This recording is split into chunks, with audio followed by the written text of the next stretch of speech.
The Glendale Historic Preservation Commission. It's Monday, September 23rd, 2 p.m.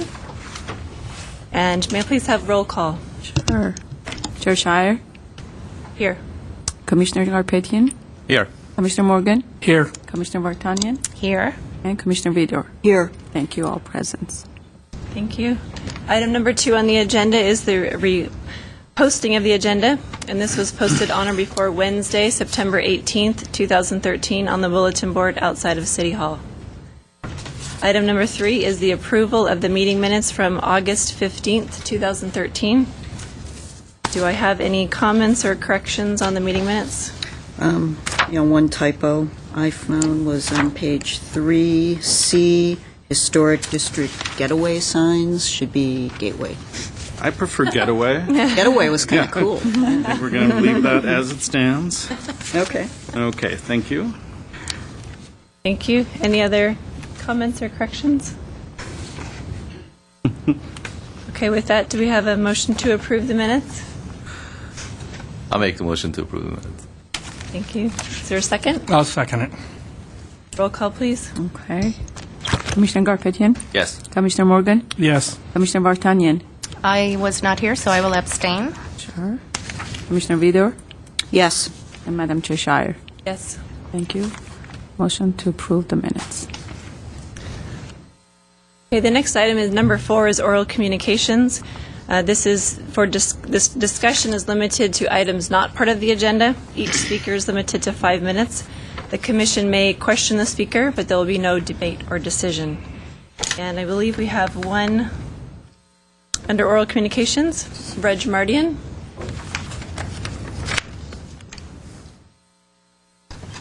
Good afternoon, Madam Chair, Commissioners, Good afternoon. staff. Thank you for allowing me to speak today.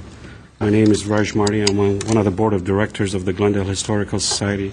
I'm here today on behalf of the Glendale Historical Society Board of Directors to announce our wonderful annual home tour, which is our largest event. The Glendale Historical Society 2013 home tour this year is themed Classic Casa Verdugo and will showcase 5 distinctive homes built in 1907 through 1917. The homes are located in one of the Glendale's earliest, most architecturally diverse neighborhood of Casa Verdugo, one of which is locally known as the Wedding Cake House. The tour will be held on Sunday, September 29th, which is this Sunday, from 11 to 4, and the homes are located again in the Casa Verdugo neighborhood. Tickets may be purchased online at www.glendalehistorical.org or call at 818-242-7447 or at the Glendale Arts box office, Americana at Brand, concierge desk. And on the day of the tour, they can be purchased at the historic Alex Theater, 216 North Brand Boulevard, starting at 10:30 a.m. Tickets are $22 each for TGHS members and $32 for general public until tomorrow. And after that, it will be $27 for members and $37 for non-members. And the tour is also going to feature this year, we will have the border truck serving lunch throughout the day. And your support and attendance is greatly appreciated to keep our city's heritage alive and what Glendale history is all about. Thank you. I have a you quick very much. question, if I may. For public to know, how does the tour work? Because if somebody shows up at 2 o'clock, do we have tours in certain hours, or you just give them the directions and they go on their own, or you have a volunteer taking them around? Well, it's a continuous tour, and you get a wristband, so you can. And this year happens to be on the same street, so it's within 2 blocks. So you'll walk in from one house to another. We have what's called tent poles, and they will direct you to start and give you a brief description of the home, and we'll guide you in. And you'll hear the history and the inside of the house, and you get to see the outside too. But it's a self-guided tour, and we have a lot of volunteers that are present on each house, so you won't miss it. Great. Thank you. Thank you. Thank you. Agenda item number 5, comments from commissioners. Do we have any comments this month? The High Line at New York? Yeah, that was certainly a highlight. Yes, I was on a trip last week and got to go to Taliesin, which I would recommend people go to if they ever find themselves in Wisconsin, in the middle of the state. Very interesting, and interesting to see in what bad shape it is in. It doesn't look like many of Frank Lloyd Wright's homes stand the test of time in terms of just structural integrity, but quite beautiful. And then in New York, I visited the High Line, which is a beautiful repurposed stretch of elevated train track going about 20 blocks that is beautifully landscaped as a walkway, and certainly a role model project for us, to repurpose a certain area as a greenway for people to walk on. So if you can, go look at the images of the High Line in New York on the internet, and you'll be really inspired. And I just noticed that my announcement is up. Only I part wasn't of it, though. sure. I didn't get the pictures of the wall Oh, sections up. that's Sorry. okay. They're actually on that announcement. I just wanted to call the public's attention to a fundraising event that's going to take place October 12th from 5 to 7:30 p.m. It's being called Glendale Collects in the home of an art collector. This is a historic landmark home, by the way. It's absolutely gorgeous, one of the probably biggest and most impressive in the city. And if you buy a ticket, you'll get to find out where the house is. Tickets are for members of the Associates of Brand Library, $65 per person, and for non-members, $100. This is a fundraiser to raise money to restore and frame 6 fragments of original hand-painted ceiling that were recovered from the Brand Library during its renovation. As you can imagine, there's a pretty hefty price to do that, but these ceiling fragments, which date from about 1905, will be on display in perpetuity at the library, and they're really quite beautiful. I don't know if the bottom of that flyer is visible, but you can see some examples of what those will look like when they're restored. So this event is October 12th. It's in a home. It's a single-night event. There will be wonderful harp music. There will be an extraordinary art collection owned by the owners of the home, which we will all get to enjoy.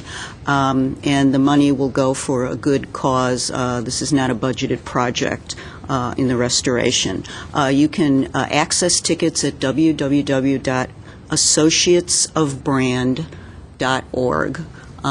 To get into the ticket purchase option. So just wanted to make everybody aware of that. It's sponsored by the Associates of Brand Library and Arts Center. Thank you. Thank you very much. I just want to thank you all for doing that, because I think it's a really great cause, and those ceiling fragments are amazing. Mm-hmm. So, Yes, thank you. I think so too, and hope it's a stellar evening. Thank you. Thank you. Okay, with that, we'll move to agenda item number 6 for old business. 6A, proposed Neodrara Drive Historic District. This is a review of the petition requesting that the city conduct a historic resources survey. This is an exciting moment in the goal for the proponents of Neodrara Drive to have a historic district created along a stretch of this street in the Verdugo Woodlands that is really quite special. And last July, at July 22nd hearing, the Commission reviewed the nomination for this proposed district and found that it appeared to meet the criteria for designation, which is the first step in moving a district nomination formally forward into the process. And at the same time that the Commission did that, they also authorized the proponents to circulate a petition. And this is the first of the 2 petitions that are part of the district designation process. This one specifically requests that the city conduct a historic resources survey for the proposed district. So at this point, no one is saying that this is a district or that it will be a district, but we're saying that there's enough information in the nomination to suggest that further study is warranted, so that we can move forward in the process.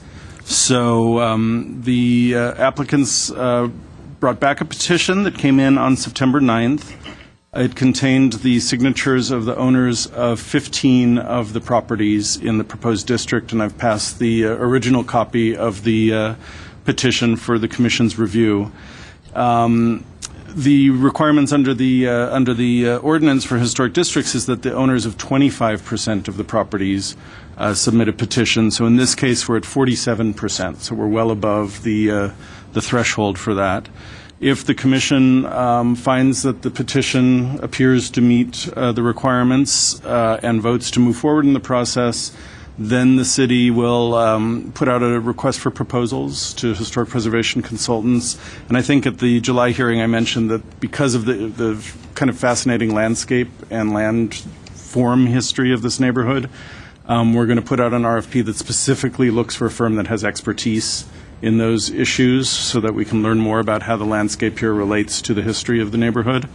When we put out the RFP, ultimately we'll select a firm that we think can best do this, and then the next step will be to go to City Council to request funding, because we don't have set funding for historic district surveys in the general fund or in the city's budget.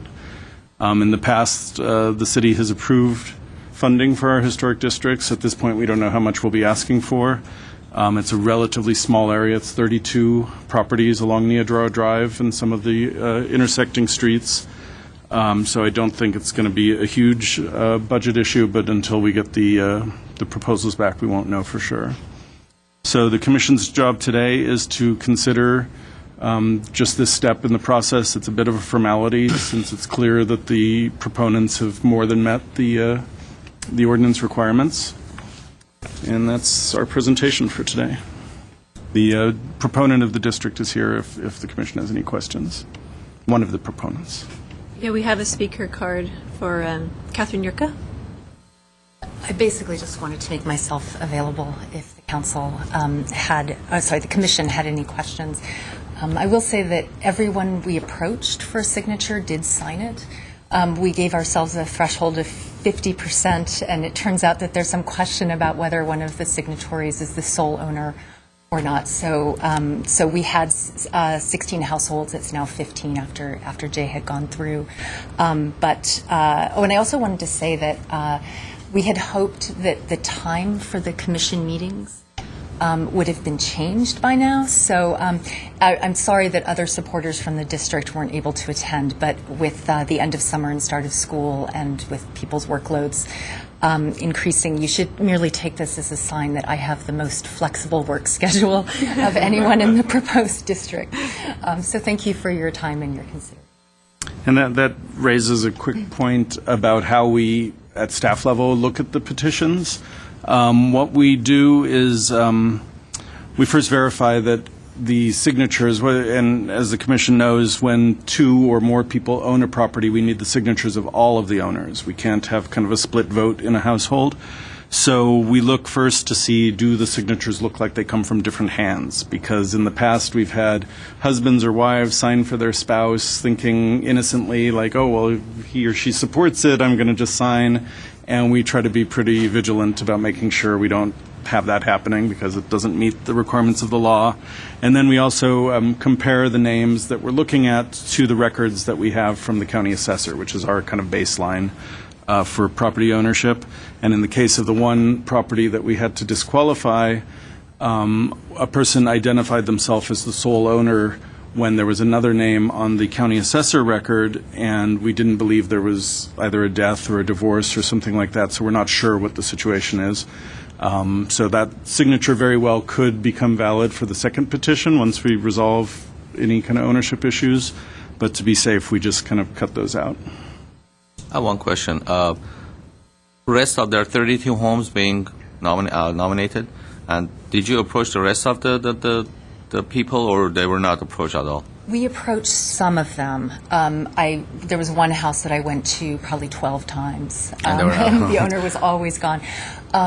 It's a very long and involved process, and there's a sort of conservation of energy and resources that we decided to implement in getting these signatures. We plan to do an event in the neighborhood and invite everyone to have a bigger conversation about the historic district. At this point, everyone knows because I've been keeping people informed, and also the community meeting was held. There was a notification. So there's no one who's out of the loop. Right. But I did not go to every single house. A lot of the houses, the owners don't live there. So it's difficult to get in touch with them. But I did approach more houses than ended up signing. I just wasn't able to get in touch with the people there. But they got a notice from the city as well. Yeah, well, we held a community meeting saying that we were going to be doing this That's process, that this hearing was going to occur, and at the community meeting, we had 12 or 15 people show up, and had a very good dialogue. It was a very interesting meeting, different than some of our other meetings, very conversational. Some people questioning whether the district should be passed or not. Some of those people didn't even live in the proposed district, so it was kind of an open discussion. But we're very careful to make sure that everyone hears about it. And our advice to proponents when they're doing the petitions is to not stop when you get to 26%, but you don't have to try to get to 100% at this point. It's really, as Kathy said, it's kind of energy conservation. Consuming, yeah, and of course. I'll add, if I may, that not only has everyone heard from the city about it, but I have either spoken in person with a member of every household of the district or left them something in writing to let them That's know great. That's great. what's going on. Because you don't want to do all this work, and at the end of the day, somebody shows up and says, "I didn't even know about it." You know, I know it's very difficult to keep everybody informed, but I'm sure you've done your end of it. And Thank we'll still have that happen. It's inevitable, but we really do reach out to everyone we can. Thank you. You're welcome. you. Thanks. So with that, is there a motion to approve that the city conduct a historic resources survey? I make the motion. And I will second it.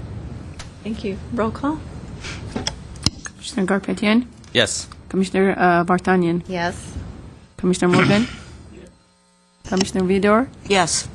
and Madam Chair Shire. Yes. Motion passes 5-0. Thank you. Thank you. Thank you. Okay, item number 7 on the agenda is new business. And 7A, 633 East Broadway, Municipal Services Building. It's a Glendale Register nomination. And I just wanted to give a quick introduction before turning this over. The commission, some of the commission was on the commission when we first talked about the idea of designating city-owned properties. This was brought up, I believe, by Commissioner Vidor and approved by the commission as a discussion item quite some time ago. I didn't actually get the date for that. And the concept was that when we first put the Glendale Register together, a number of city-owned properties went onto the register immediately, and they were all worthy subjects like City Hall for properties to be on the register. But we never kind of explored other notable properties after that time, including some of our modern landmarks, such as Municipal Services Building. So the commission felt it was time for the city to kind of take another stab at looking at itself and kind of setting a standard for the community in terms of recognizing the value of protecting historic properties. The Municipal Services Building was an obvious candidate. We are now on the cusp of having triple digits on the Glendale Register, and the Glendale Historical Society and staff, and I believe members of the commission, many people are very excited about the idea that this building could become the 100th building on the register. So it's worked out that if things move forward and if the commission and then city council approve the designation, this would become our triple-digit property, and we'll have reason to celebrate. We prepared a staff report and a nomination, so this is kind of unusual where the city is writing the nomination for its own building. And my colleague, our intern Eileen Babahani, did a tremendous amount of research and work on this project. We also had a head start on this because back in 2005 we got a very detailed historic resource report for this building that was prepared in anticipation of the seismic work that the city did on this. So we were able to really kind of use a lot of this material to put together the nomination. And with that, I'd like to introduce Eileen Babahani, who will present our 100th properties nomination, if all goes according to, we can't say plan, but if fate is going to work with us. Okay. Good afternoon, members of the Commission. Today I'm going to present the nomination of the Glendale Municipal Service Building for designation on the Glendale Register of Historic Resources. So I start talk about the location of the building. This building located at the corner of Broadway and Glendale Avenue. This location is one of the important intersection in downtown Glendale. Going back to the history of this area, this historic map from 1887 shows that the central block number 10 and 11, was the place for the Glendale Civic Center. And this track map later was named Town of Glendale, which is a future location for Civic Center.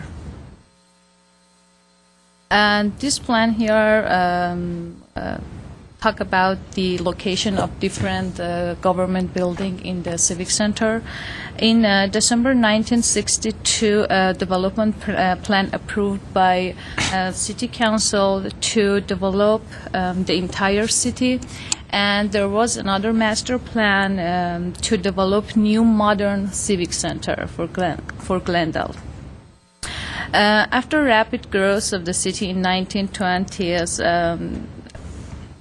some governmental buildings were built within this Glendale Civic Center. So before that master plan that I talk about, we had City Hall in the Civic Center, Municipal Power and Light Building, Public Service Building, General Service Building, and General Service Building and Police Building. And also county courthouse. So the new master plan called for a new civic center with some new buildings in it. The new building was main center for library and art, a parking structure here, and an addition to the west side, east side of the City Hall, and also a new technical building, which is our municipal service building. This new technical building planned to be a house for different departments for the city of Glendale. So the design process for this building began in 1963. The building designed by Glendale architect Merrill Baird in cooperation with A.C. Martin and Associates, which was a well-known firm in Los Angeles. And A.C. Martin also was responsible for the structure and engineering aspects for this building.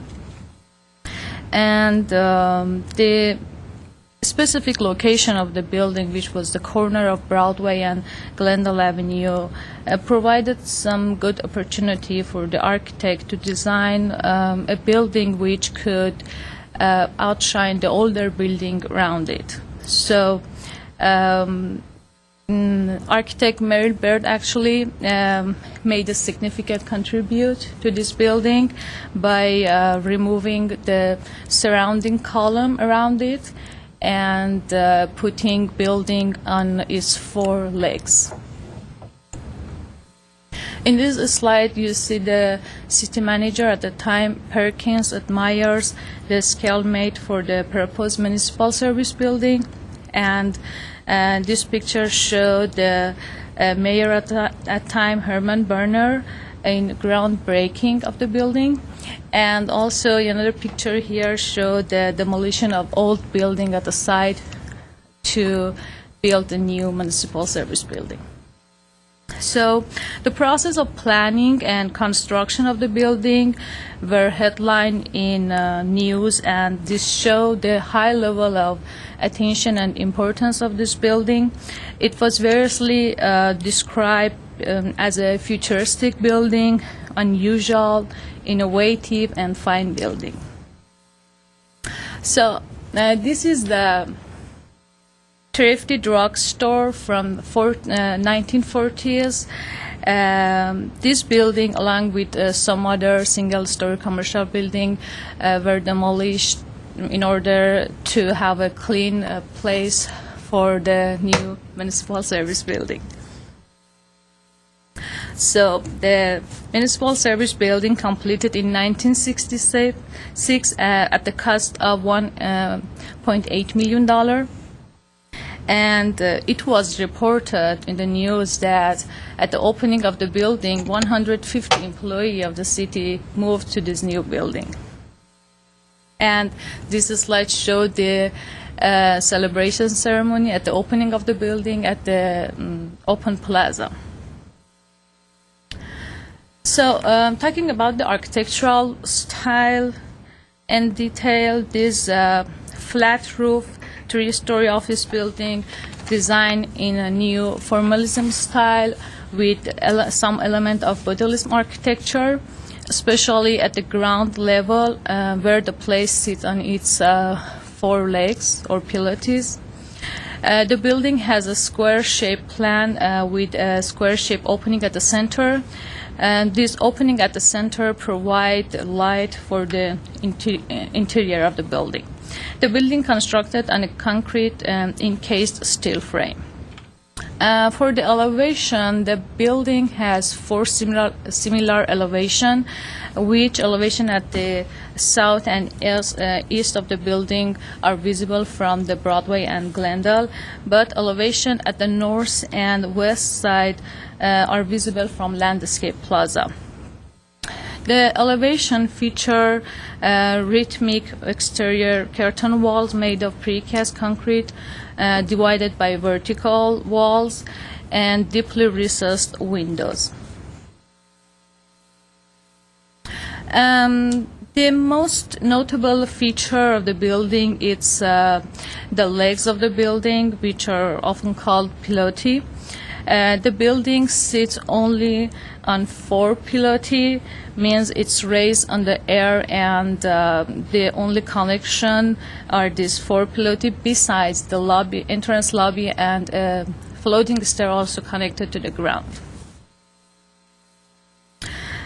For the interior elevation or courtyard facade, we have a walkway around first, second, and third floor.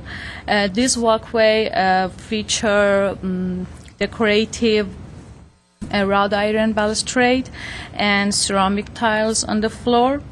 And the facade also contain aluminum glass walls. Some other spaces in the building include, as I said, entrance lobby, office spaces, cafe, equipment room, and a hearing room at the first floor. All the material used at the exterior elevation and this courtyard elevation are original to the building. Going back to the base or ground level of the building is raised over an open landscape plaza. The open plaza feature a central fountain, planting, floating stair, and paving floor, which all of them had been altered in 2008 due to seismic retrofit work.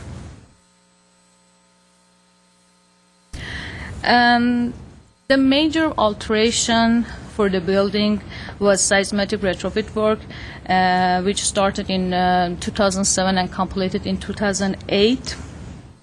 All this work had done at the base of the building. In this major alteration for the building, the entire plaza and the four piloti were removed and replaced in order to install base isolator. So the level the level of plaza was raised about 27 inches, and the concrete pyramid-shaped piloti, which originally covered by black granite blocks, were removed and replaced with stainless steel. And in the new plaza, we had new walkways, new planting, new disabled ramp, new skirts, new plaza paving, and also the new fountain, which is smaller than the original one. This slide shows the original detail and architectural elements at the base of the building. We still have some original elements at the entrance lobby. The black tile, glass tile are original. The floating stair and original ceramic city seal on the floor of the lobby are original for this lobby. For the recommendation for the designation, staff has concluded that the Municipal Service Building located at 633 East Broadway is eligible for listing in Glendale Register of Historic Resources under 3 criteria. For Criteria 1, construction of the municipal service building is identified as an important event as a typical pattern of civic development that occurred nationwide in the 1950s and 1960s. The building played a significant role in development of a Glendale modern civic center also. And the building is still a symbol of local government in Glendale. And this is why, after construction of the building, City Manager Perkins announced that the new building reflects the evolution of Glendale from a suburban bedroom community to an independent city. For Criteria 2, the MSB is significant for its association with noted Glendale architect Merrill Byrd. He designed several important buildings in Glendale. He also designed 2 of the residential buildings listed on Glendale Register of Historic Resources. And his decision to remove supporting document around the building made significant contribution to the design. So the building that we see here actually is his final design. Also, the architect Mark Belsky from A.C. Martin and Associates, one of the Southern California most important architectural firm, was lead architect for the project. For the Criteria 2, we can consider Perkins, city manager at the time, who served at this position for 20 years. As a significant person also. He played active role in planning the modern civic center, asking for municipal service building as a modern landmark in the plan, selecting the project architects who could express modernist idea for the building, and also supporting the design process and completion of the building. And for Criteria 3, municipal service building is architecturally significant. It's one of the most unique civic design in Southern California. It was the only one of its size in Southern California that was supported by its pilotis in 1960s.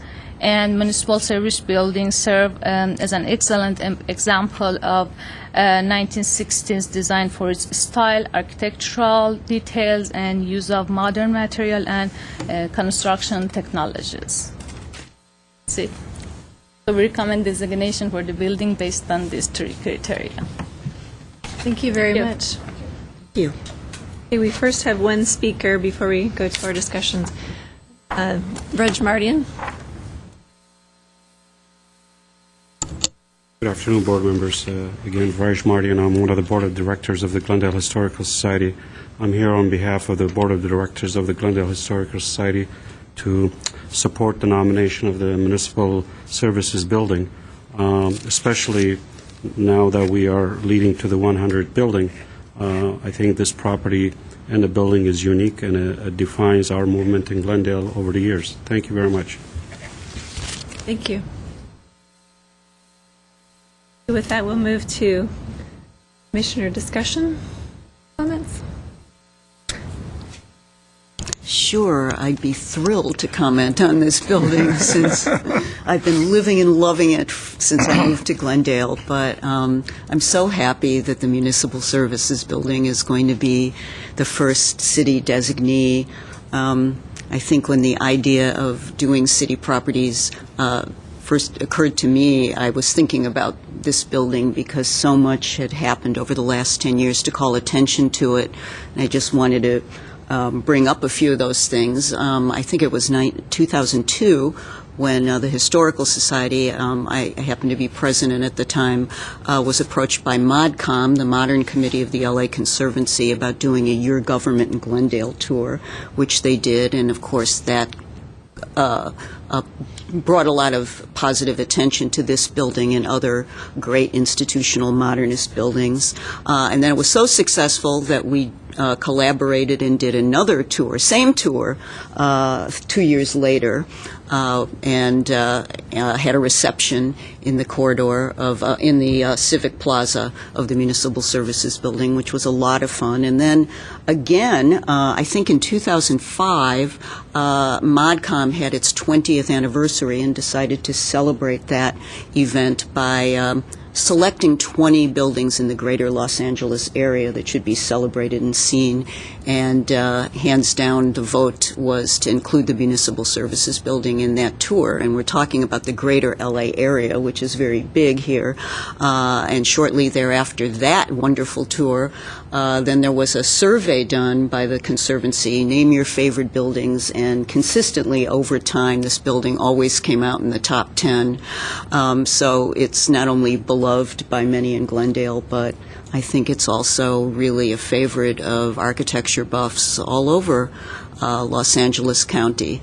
So I think it's just wonderful that this is happening. I'd really like to compliment all of you on the beautiful report and also on the wonderful work that was done and very thoughtful, mindful, careful work that was done to retrofit the building.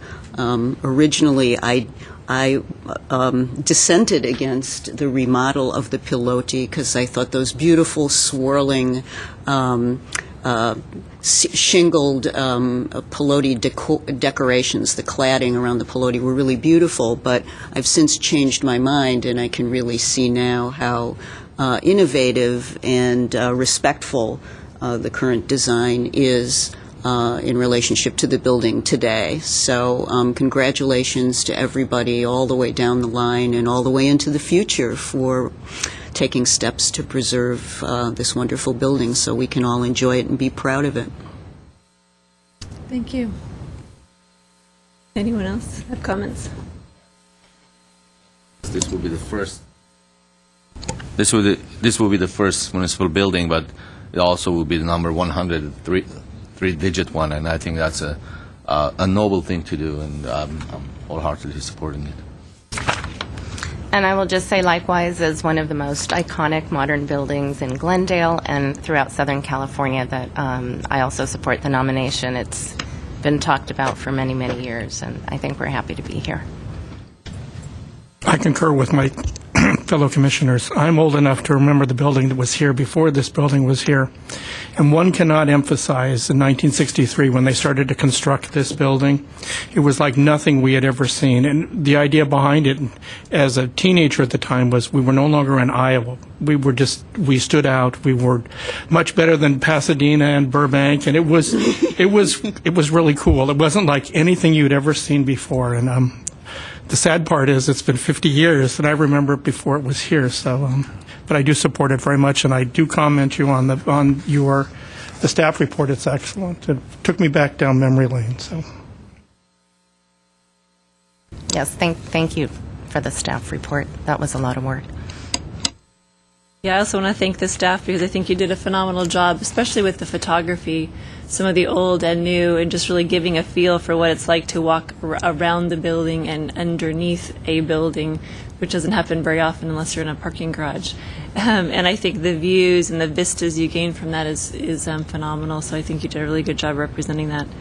I also just wanted to call our attention to one of the quotes that I thought was so powerful, just as we think about this building and as it's nominated, what it kind of means to the city, and I loved where it said that this open public space beneath symbolizes the transparent and democratic city government. And I think we should all keep that in mind, especially with what's taking place in other city governments, which has not been so transparent. So I think that kind of just gives a neat symbolism for this building and for being nominated. I fully support it. I was also thrilled to see, which I didn't know, that Mark Bielski was the architect at A.C. Martin Architect as I studied under him in my interior architecture program at Woodbury. So neat to see his face after many years.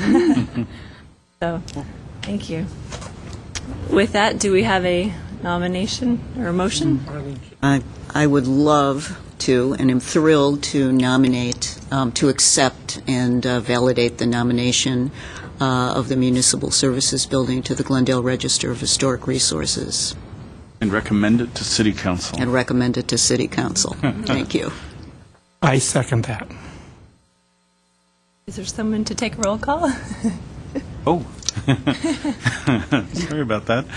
Commissioner Morgan? Yes. Commissioner Vidor? Yes. Commissioner Vartanian? Yes. Commissioner Garpetian? Yes. Chair Shire? Yes. 5-0. It's unanimous. Excellent. Congratulations. Everybody clap. Okay, the next item on the agenda, 7B, 611 Cumberland Road, and this is a Glendale Register nomination and a Mills Act application. I'll hand it over to staff. Okay, and I'm taking it easy today, and Christina Park, our other diligent and able intern, is going to handle the next two nominations. So Excellent. here's Christina.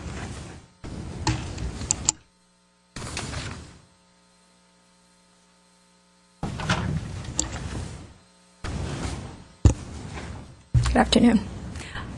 Today I have for consideration for the Glendale Register of Historic Resources, 611 Cumberland Road, a Tudor Revival house built in 1950. So, as you're well aware, period revival had its heyday in the 1920s and 30s, so it's fairly rare to see such a highly designed example of this style built in 1950. So the architect for this house was George Postle of the father-son firm Postle & Postle, whom you may have heard of. George Postle designed several other pretty well-known structures in Glendale, one of them being the Ford House over on Melwood, which is, I believe, Glendale Register number 53.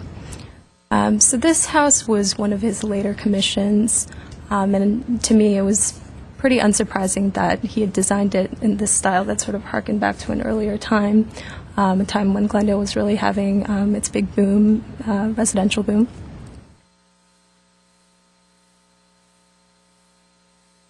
So it's located at the corner of Cumberland and Hillcrest Roads. This is an older image. This postcard is actually published in the early Glendale Arcadia publishing books that you see with all the historic images. And it shows a view of the house, so you can see that the massing has sort of changed from the time it was originally constructed. We'll go back to this image in a little bit when I talk about the alterations. So this house is pretty visible from the street, as you can see from having visited the site over the weekend. I think ever since the 1950s, it was kind of like a beacon in that neighborhood. It was used a lot for, house tours, and, to this day, it's a very recognizable part of this neighborhood.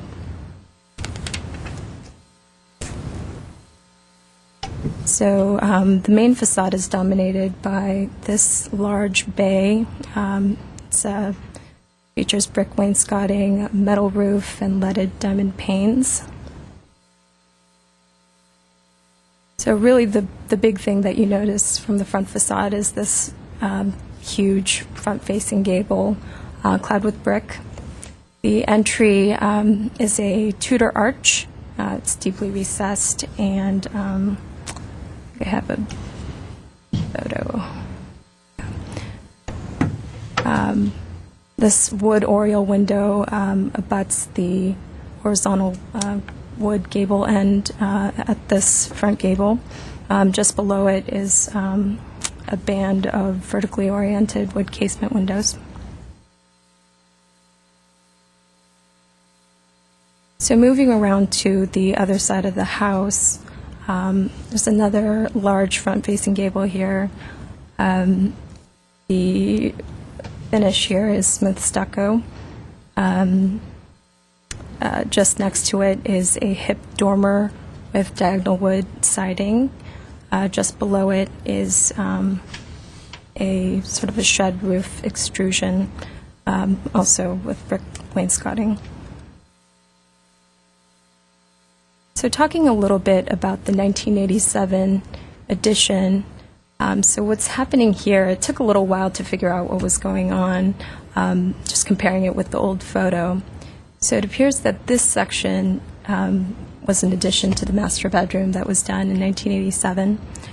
So before this section, I believe, was the garage. So what happened was they added a second story here, and then constructed a new garage and guest house just adjacent to it. So what you can see here, there was some work done to the house in 2012.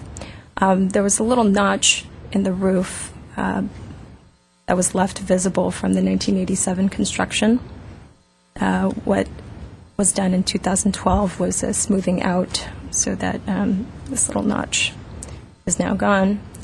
But I think the interesting thing is that this diagonal brace from the original 1950 construction was left when this addition was done.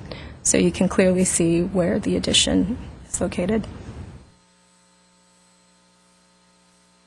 So these are a couple more images of the addition. So this entire section here is new.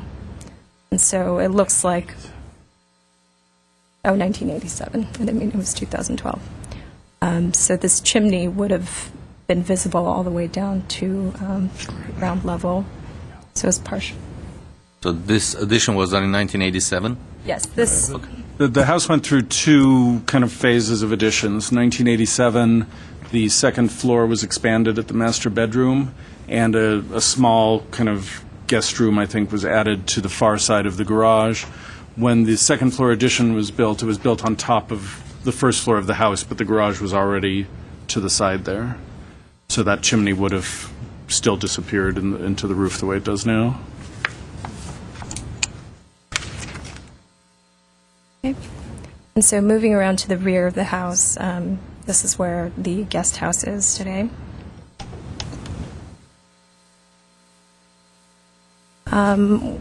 One larger addition that was made in 2012 is the construction of a balcony here. Obviously, it's at the rear, so it doesn't detract from the historic appearance at the front facade. However, this roof line here was extended to accommodate this balcony. So these posts that you see here that were flush against the wall were pushed out.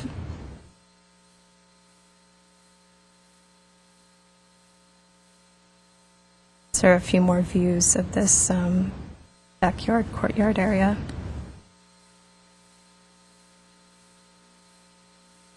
It's a chimney at the other end of the house. This is some of the landscaping. The pool was constructed in 1977. Obviously, these structures here are new. Some of the landscaping. And this is back to the front facade of the house. So staff believed that despite some of the big alterations that you can see from the street, that the design and the material quality didn't detract from the original construction. we thought that although the lack of windows on the 1987 edition kind of gives it sort of a heavy appearance, just a little bit differentiated from the main part of the house, it still maintained its historic integrity, and we believe that it was overall well done. The 2012 editions didn't really detract, although it just really kind of smoothed out the roof line, and the balcony at the rear was not something that you can see from the front. So we're recommending designation based on criterion 3. Proposed historic resource embodies the distinctive and exemplary characteristics of an architectural style, architectural type, period, or method of construction.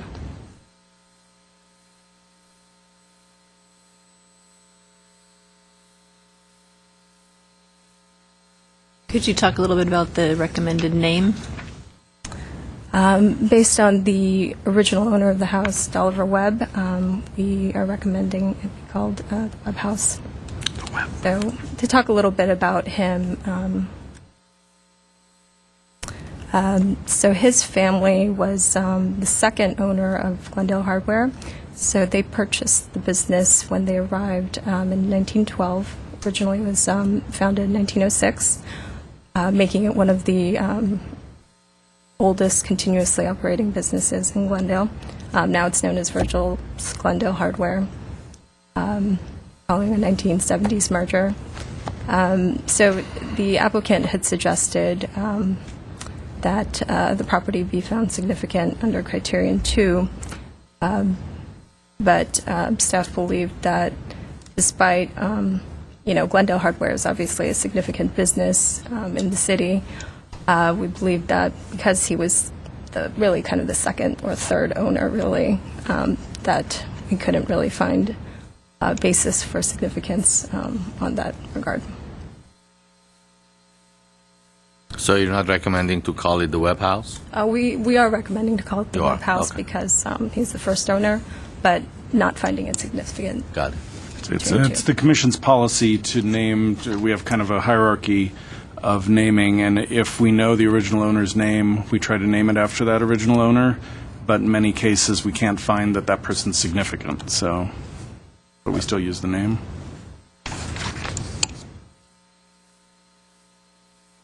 Thank you. Okay, with that, we'll open the public hearing. We have a new speaker, Reg Mardian. I'm wearing a different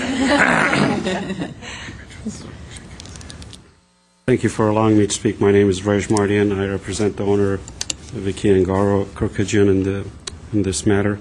I must say, when I first called on to do this most recent additions, and I happen to be a frequent user of that street, and I said, whoa, what are they going to do to this house? But greatly enough, the owner's first conversation with them that we really want to designate this house, aside from the interior alteration that we did.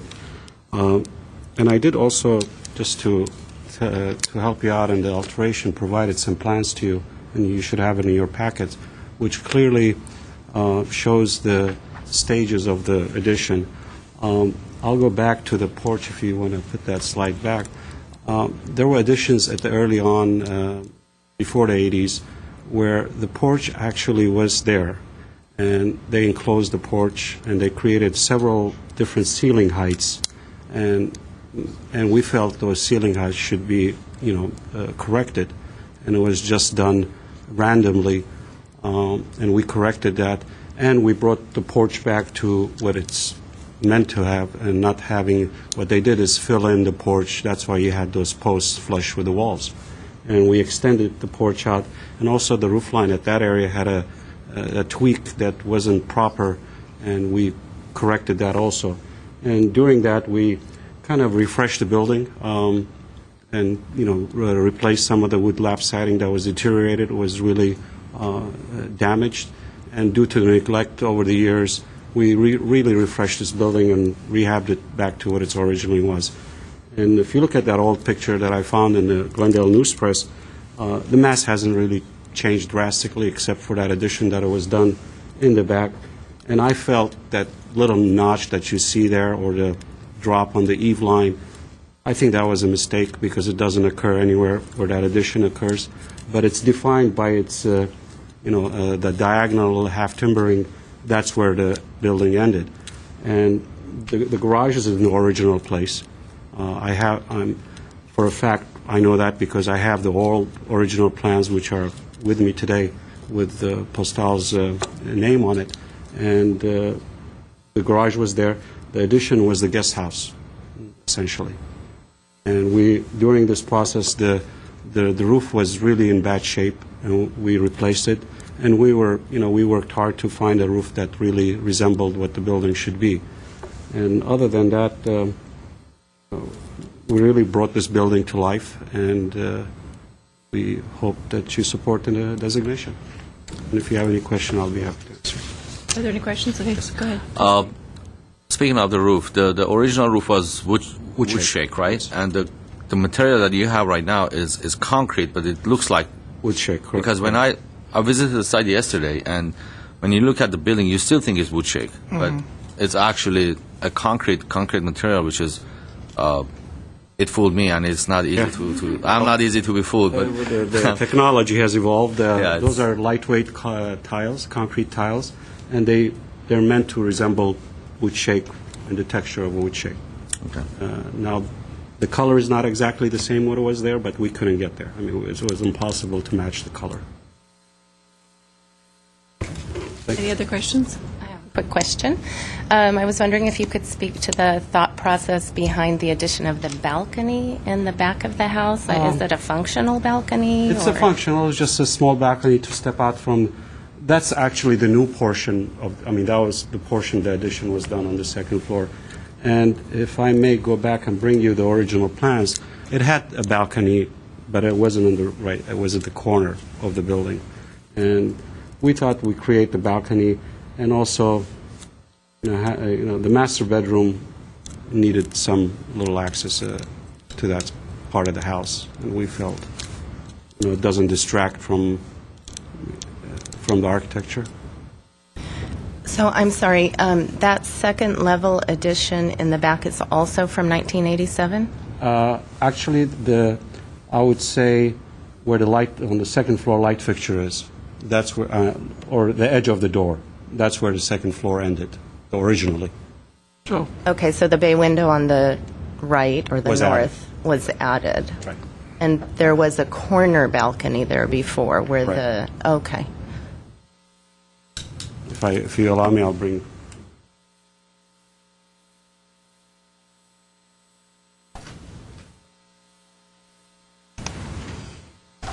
and this work was done in 2012.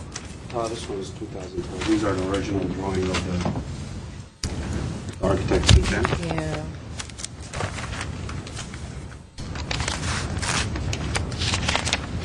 As you could see, really the building is, with the exception of the garage, they had another alternative with two-car garage doors, and I have those plans too. And they have the one. Are those your drawings? This is a No, those are the Or those- original drawings. those are original The ones drawings? that I provide you in the packets, that's what I reproduced from. This bay window is the very first one to the left. Well, they were in your packet, just small. Yeah, No, just small. yeah. I had all of it redrawn, so. And I also had some drawings that showed the previous one next to the recent one. Don't think we have is the drawing that shows the original corner balcony, is that No, we right? don't have the back. Not on the elevation, on the plan, I think I had it. Right, that's That's the the bay existing window bay to the window. left. On the Oh, so new this plan, must have this been is the corner. bay window to the left. This is where the new balcony is, and they added on to it and added another. Yes, there you go.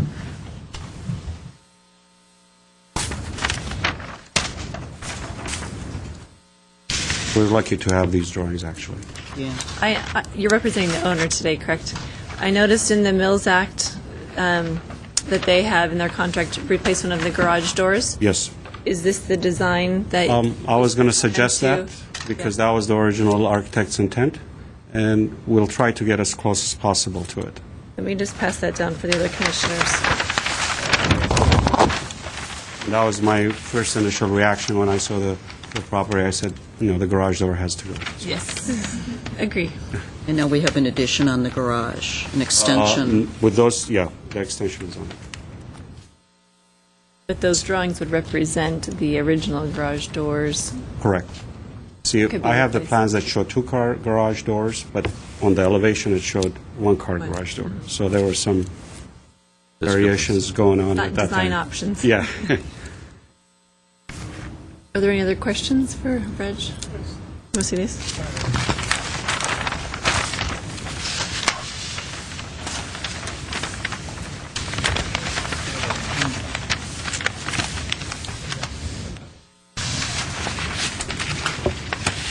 And if I may add, this is really, although it's past the significant period of the history of that area, but I think this is an excellent example of post-war and the continuation of this particular architecture. And I think the architect did a wonderful job in kind of modernizing the architecture there and give it a little ranchy flavor. So I'll close with that if you don't have any other questions. Do you have any questions, Mr. Morgan? Okay, thank you very much. We'll close the public hearing. Other discussions among commissioners? I have a question for staff, if I may. Yeah. All these additions were done with permits, right? Yes. They were all permitted additions. Okay. And the permit listing and details were in your packet if you want to more detail. I just Yeah. wanted Yeah, to make well, sure. we err on the side of giving too much paper Yes. with the permits. So. Right.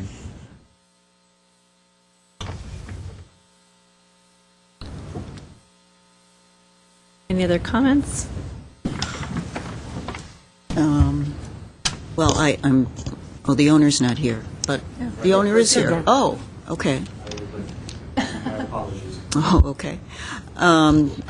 Sorry I didn't get to pay an official visit because I was out of town, but I did swing by this morning, and I was able to see, I think, 2 elevations of the house from the public right-of-way. I was wondering, and I'm interested to hear what my fellow commissioners have to say about the addition, extension of the master bedroom. I have some...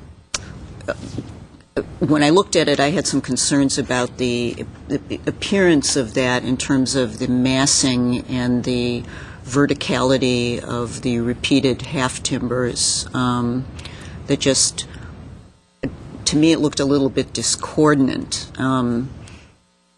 And I just wondered if anybody had any comments about any of the additions. I didn't see the balcony personally, I just saw the pictures, but I was also had some concerns about the balcony as well in terms of stylistic compatibility with the house. So from an architectural standpoint, I would just like to hear more of what people have to say about this, especially in terms of any Mills Act modifications that might be made, because I really didn't get a very detailed look at the house and almost feel like I'm not quite familiar enough with it to even vote, but that's not necessarily the case. I think I'm just going to be relying a little bit more on my fellow commissioners to hear their opinions about it.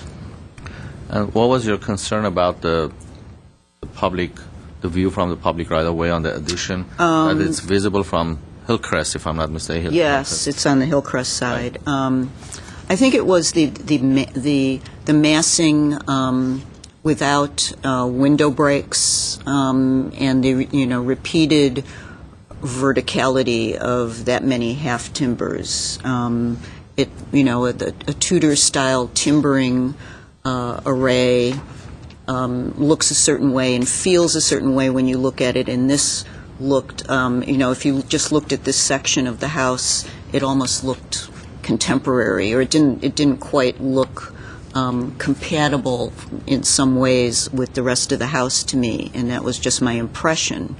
But from the validity of the architecture and the fidelity of the whole house as one statement of Tudor revival style, which this house we're characterizing as a Tudor revival.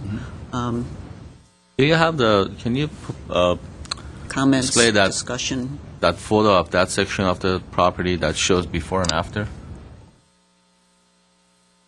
We'll see. Yeah, I think what the before major difference was. wasn't there. No, it wasn't. Before 1987, that part of the house that I'm talking about wasn't actually on the house yet. That's right. the addition. You have to look at the black and white below to see where it Yeah. stopped And you get- before. Yellow Yeah, on the box. Versus the left, new you can see the original bedroom, and then you have a roof line for the garage, I believe, right? So the whole garage was bumped out to the north, or no? No, So just a second floor addition Okay. was carried out there's to the north. And how many feet is that? How many feet was the addition? The length of the addition? it looks like 15 or 17 feet or somewhere. Yeah, I would say 15 to 17 feet. 15. From the diagonal, I have those plans. It's okay, Vish, we don't need the Yeah, it's okay. exact. Yeah. It was about 300 some square.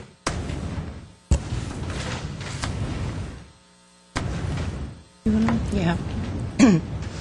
So, just to interject, and I won't speak to that immediately, but I think I agree with the staff's report that for a revival-style home built in 1950, obviously, it's obvious that the architect who was working in the 20s and 30s was able to recreate, or build a home of this quality and character. The home, especially from the front facade, retains all of the traditional characteristics we would expect in a Grand Tudor home.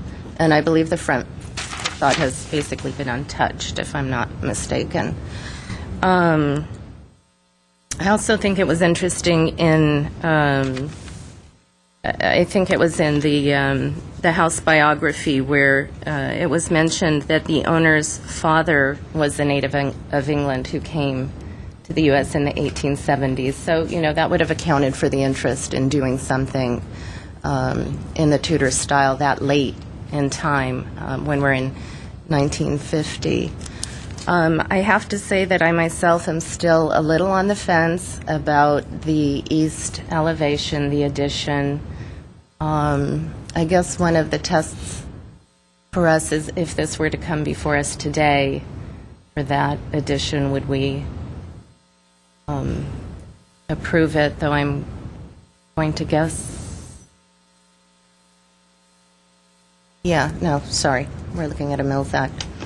Which addition are you referring to? The one on the east facade. Can we go to The master bedroom or the with west? second I'm story. sorry, the west. Oh, the west Yeah, facade. the west, the master. Crest.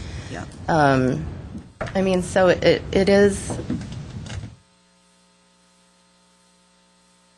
I think the question is if this project comes to us today without the addition and they're requesting this addition or proposing this addition, what would be our response to it, or what would be asked them to do on that section of the wall that we If think- it were designated, Right. if it were already designated and this project came before us, would we approve it as it exists? Or would we, have potentially asked for some modifications, like maybe the addition of a window or, I don't know. Well, I think what we should also keep in mind with this is that typically the front facade of the house is all we truly see and is the most important from the street. Now this, we get the benefit of a corner, meaning you've got two kind of front facades. And so I think we're also, being a little more critical because you have such visibility.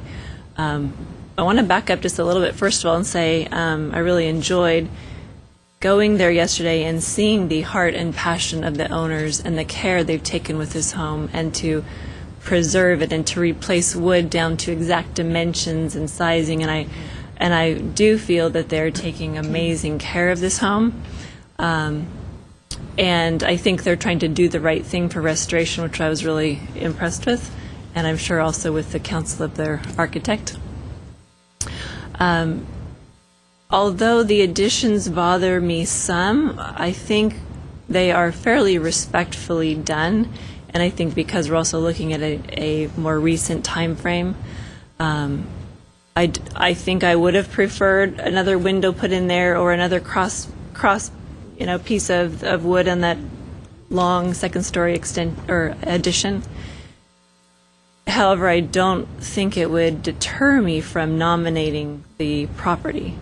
I think the backside balcony, which is not visible at all, probably bothers me a little more just from the design standpoint. But again, I think that's the backside. It's not really taking away too much from the beautiful architecture and the really preserved historic resource that this would be. So that's kind of my thoughts. The garage doors, to me, definitely need to be replaced. And I think once that's done, actually, it may help balance this facade, because you will have, I'm assuming they'd be painted dark to match all the woodwork, which it looked like it was in the original sketch. You may have that balancing this elevation, and you'd notice, I think, less that long second-story addition with the vertical cross pieces, because you'd have a little more massing on the left or the north side of that. As I can picture that, I think that would really help, and I definitely like that to be part of the Mills contract for my recommendation. Whether we want them to add a window or not, I think that was in a closet, so it might deter the interior functional use of the property. But those are kind of my thoughts. Well, I visited the site yesterday as well, and I think what they've done, I mean, they did their best to use the same material to. If you didn't tell me that there was an addition over there, I would have never known, because they got rid of that notch that was in the roof line.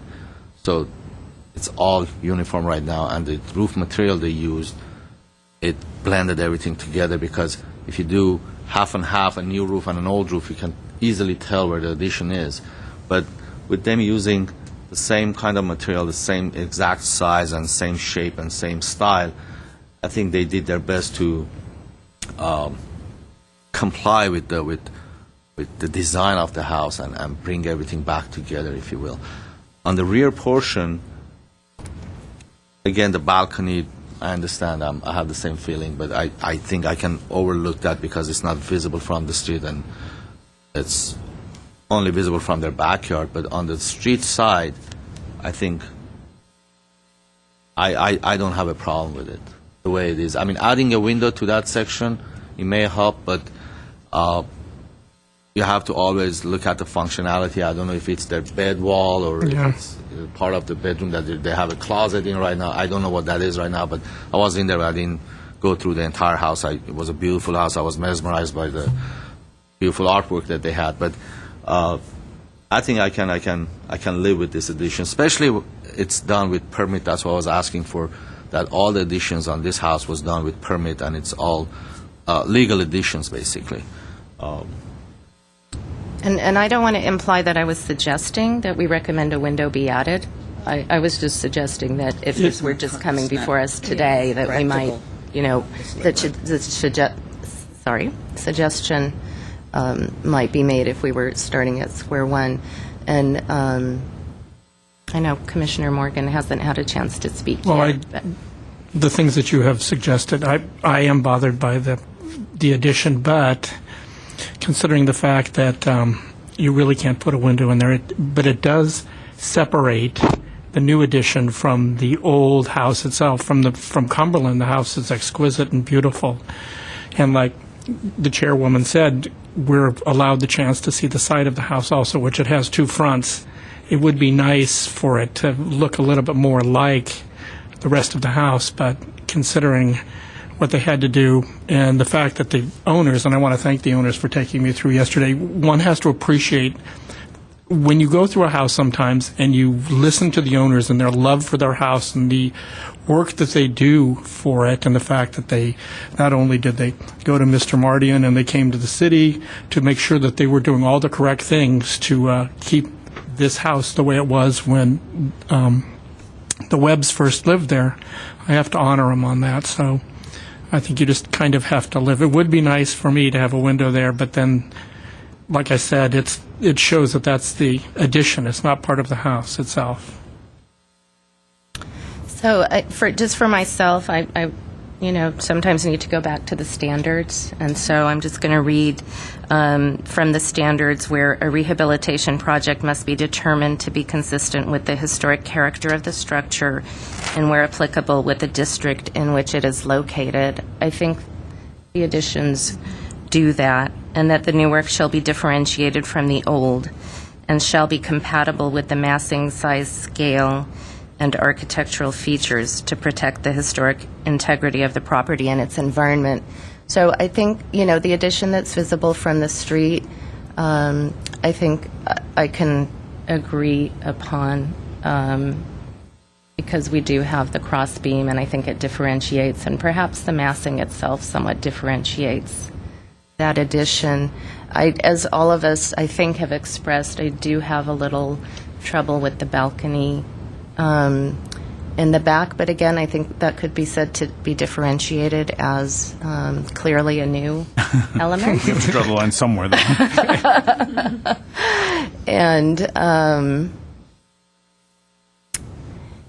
And just for the record, we do look at a Mills Act property at sort of a 360 view. We do look at the back. We look at the entire property. We don't just look at the portions that are visible from the street. But I think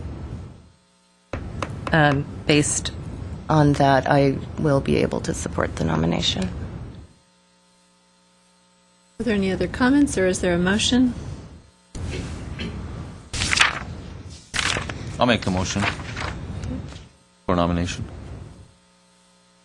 Since this is your first, we'll just, and I'm sorry, we used to try to write these things out, and that slipped through the cracks, but, excellent.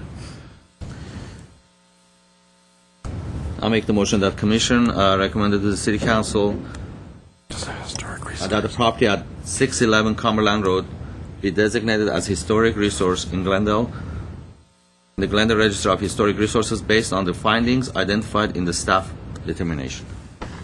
And also recommend a Mills Act contract with the condition that the garage doors be replaced with material and finish color that's compatible with the rest of the house. I'll second. Oh, Original sorry. drawings. And and with the original drawings. drawings. Yeah. And to be named Webb House. You have a second? Just taking the motion. Yes, I'll Roll second. call? Okay. Commissioner Garpetian? Yes. Commissioner Vartanian? Yes. Commissioner Morgan? Yes. Commissioner Vidor? Yes. Madam Chair Shire? Yes. Thank you. Motion passes 5-0. Thank you. Congratulations. Congratulations. Okay, next on the agenda is 7C, 1440 North Maryland Avenue, and this is also a Glendale Register nomination and a Mills Act application. To switch gears a little bit, this house is a Mediterranean revival-style house built in 1925. It's located in the Verdugo Viejo neighborhood. It's basically a 2- and 3-story house. It's on a kind of sloping lot. So the exterior cladding is smooth stucco, which we believe was redone pretty recently. Not sure exactly when. But again, it's in keeping with this style.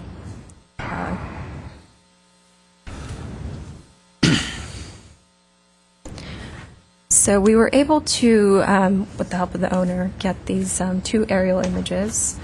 One showing the house in the 1920s and the other in the 1940s, once the neighborhood had been built out a little bit. So these are a little bit far, so you can't see too well, but later when we talk about the addition at the 3rd story, I have sort of a zoomed-in image of the 1940s one. So to talk a little bit about the front facade of the house, so the entry is a deeply recessed,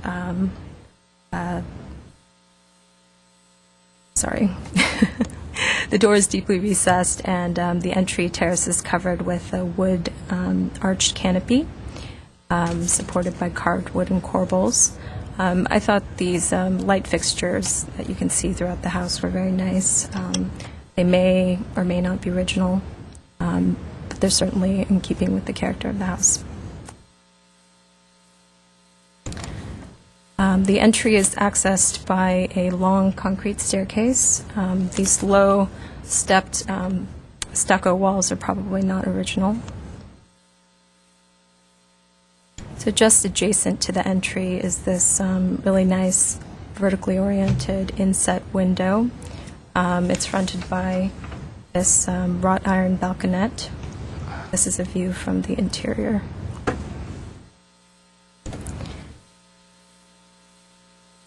But to talk a little bit about this portion of the house, you see these Corinthian colonnettes that are engaged at the second story.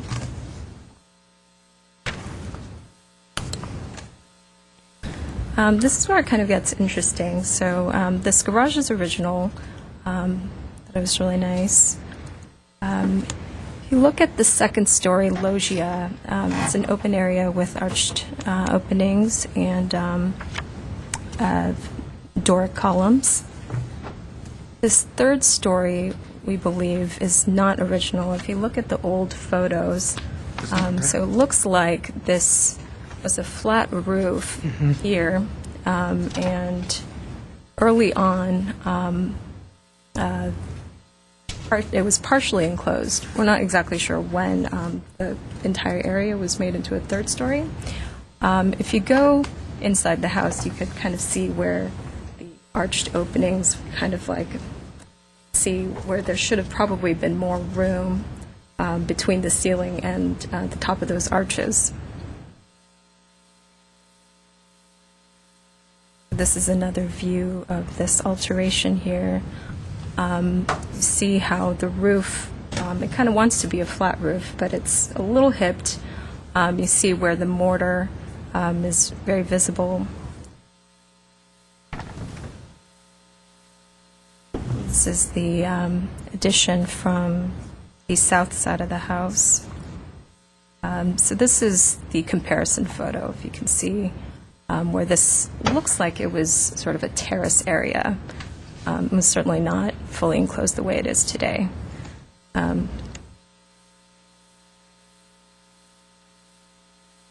So some of the ways we were able to tell that that portion was an addition, up here at the rest of the house, it's open eaves with brackets that are visible.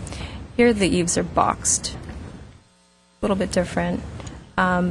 We think that this double molding here may be original based on comparison photo. So this portion is original to the house. Could you please go back to that comparison photo? Sure. This one? So this is where we're looking at, see, where it may just have been painted a different color. So that addition was 1938, roughly? We're not sure when it was fully enclosed. It was partly enclosed in 1938.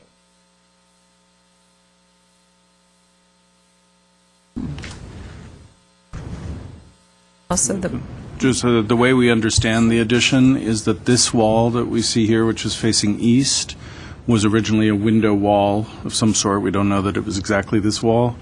And then the other two sides of the porch were open with the wood shed roof above, and they were held up with metal supports of some sort. The whole thing apparently was glassed in, and we don't have any record of when that was done. And then the current owner, we didn't understand this when we wrote the staff report, but there's the testimony the current owner has submitted for today, says that the windows that we see today are fairly recent vintage, and they were installed in the last few years. I don't know if there's a date on here. And so they removed what was already some sort of enclosure on at least two of those walls, and then added the window openings that we see today.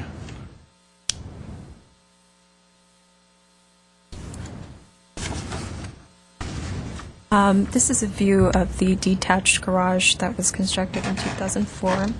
So this is below street level. You actually don't really see it when you're facing the front of the house.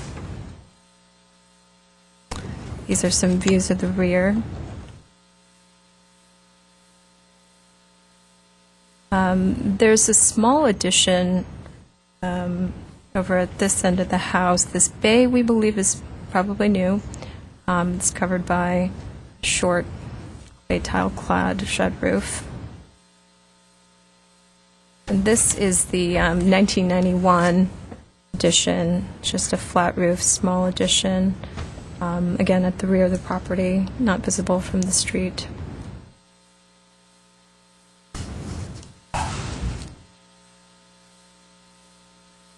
So really, the major alteration here is this third story.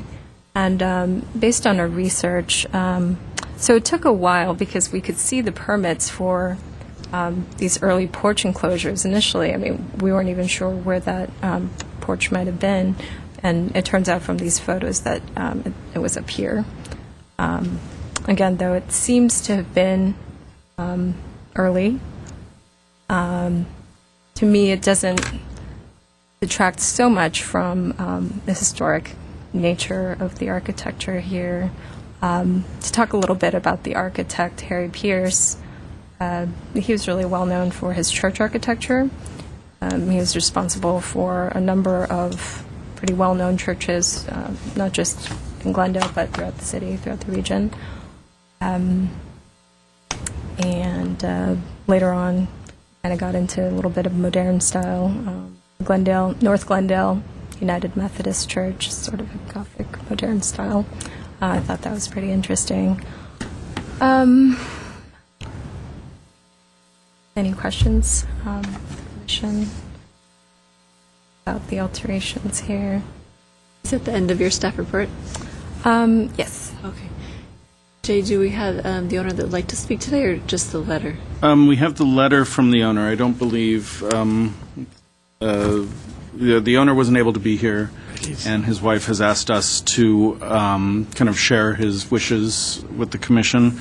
Rather than read the entire letter, which talks a bit about the owner's history with the house, I'll paraphrase it for the commission just to say that the owner fell in love with the house, basically, and has been very careful in kind of trying to treat it in the way that he believes is appropriate. There's a lot of discussion about work at the interior, that if you had a chance to visit and you saw the tile around the fireplace, and the idea that someone had once painted that is kind of amazing, so they did a lot of restorative work on the inside of the house. We did just learn through this letter, as I mentioned before, that the current owner did enclose the third floor in the way that we see it today, so that's When not was that? reflected. When was that? That was sometime in the last few years, because their ownership began in 2002, so sometime, and I don't know that we found a permit for that work. If it was, and we don't know the extent of it without seeing pictures, if it was simply replacing windows inside of existing openings, it still would have required permits. It sounds like it was maybe a little more extensive than that. It was much more glassy originally than it is today. And Before I moved in. Right, yeah. It was just partially enclosed. and Okay, then- you'll have to come up and testify if you just introduce yourself and let the Please come commissioners up. know. Sorry, thank From you. the public My name is hearing. Renee Anderson. Thank you for listening. My understanding is it was partially enclosed, but very unsafe for people to be in that room. So my husband enclosed it, and he really poured his heart and soul into restoring the historical integrity of the house and tried to recreate the windows to match the entire house. And I believe it is all permitted. He did everything in permits. Yeah, and I'm finding there is a permit from the project architect mentioned in the letter, and it's a little vague the way permits can be, but it says remodel at the third floor, so we can presume that that's the work that was done under permit. So at least there was a permit. Then enclosing the porch was permitted, or replacing the windows was? It's a little vague because it just says remodel, but based on the testimony, What we is can. the date? The permit is, I just had it.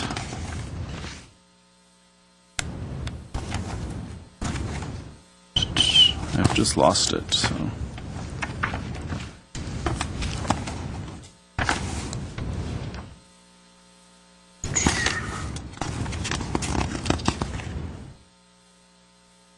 talk about something else. Oh, 2004 says second floor remodeled. Are they talking about second, That would be the second floor. It's Yeah. really not the third floor. so 2004? Is that the one with Craig No, that's the Stoddard? second floor. It won't be third floor. This is No, the third. this is the second floor. I misspoke Really? before. Yeah. The garage level doesn't really count as a Right. floor because it's just the garage, then a two-story house kind of perched on top of that. Yeah, in November 2004, I see. One of the two big issues.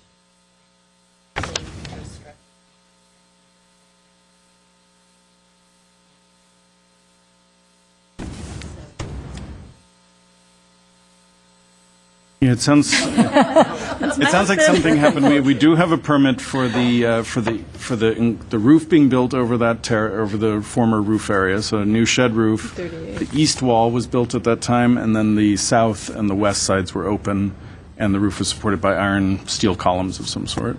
So. Now, And my then- question and is, then- when you enclose a porch, it adds to your floor area ratio and your square footage. Mm-hmm. Is this permitted to be a living space, or it was a halfway enclosed porch because one side was open and the other side was maybe enclosed?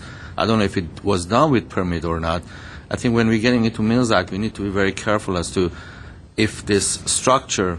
It's not a small area either. It's a large porch. I don't know what the size of the that porch is. Maybe by looking at it, probably 20 by 20. We need to make sure that this was added to the building, basically, to the square footage of the building, and has to be permitted. And what that means is electrical, plumbing, walls, windows, roof, everything. Yeah, and Just we- a basic, simple. It was a remodel. It has to indicate what it is. I don't know what that remodel is. Yeah, and I I just want to make sure we have the correct permits in place when there's a large addition done to the building. Right, and I think we do have some certainty that the current electrical and everything is to code because that work was permitted. There's the period in between the time it was an open deck and the time it got enclosed, where it had been enclosed apparently without a permit. One of the options, and so that raises the question of whether the new floor area is included in taxation and also in terms of floor area for the house. Since there is kind of an open question before the commission that we're not going to be able to answer today, one of your options in terms of your decision would be to vote to continue the hearing to a date certain, and that's with a request specifically that new information be brought that could bear on the commission's decision in the future. So if the commission's uncomfortable with this, that would be one option, would be to vote for continuation. What is the size of the house today? It is in Tim It's like Gregory's 3,800 square report. feet and some change, if I'm not mistaken. Let's see.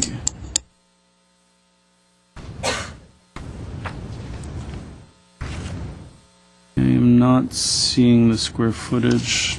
Could be on the application.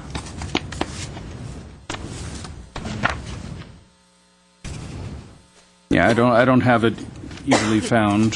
So, but what we could do is verify what the To me, I don't assessors- think the floor area ratio is going to be an issue because they're in R1 R zone and it's a .40, so they can have a house of 4,600 square feet because the lot size is about 16,000. They can have a house up to 4,600 square feet. I don't think that porch is going to be, the FAR is going to be an issue, but I think the permits that section is enclosed and is part of the Mills Act, it has to be permitted structure.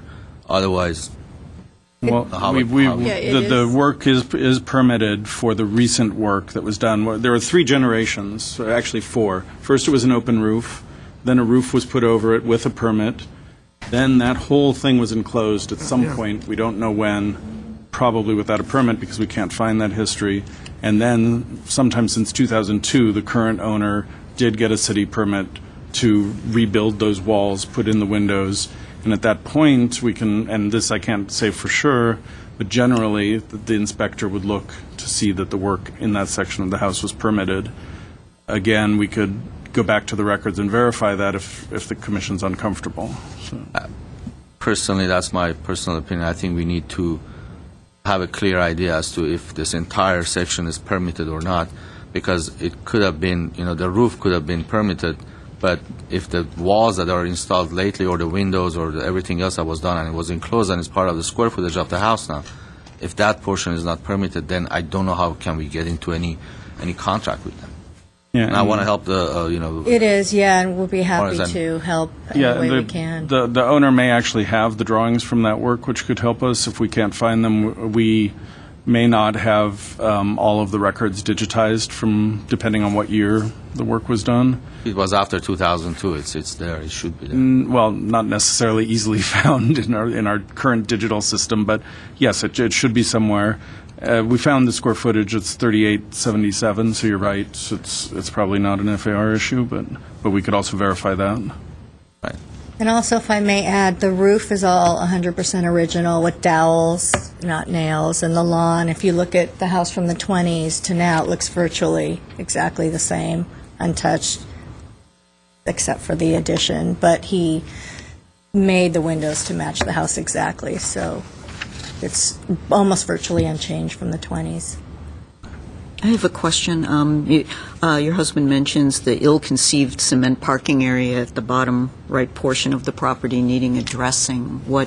He said it was really unsafe. I asked him about Garage that. area, basically. Yeah, but he said it was cars would scrape when they go. It was sort of like a I no see. man's land. Oh, okay. So it's just, there's no redesign issues there, just resurfacing? Yes. Well, no, this is the area at the street. The house was built originally with a two-car garage attached to the house.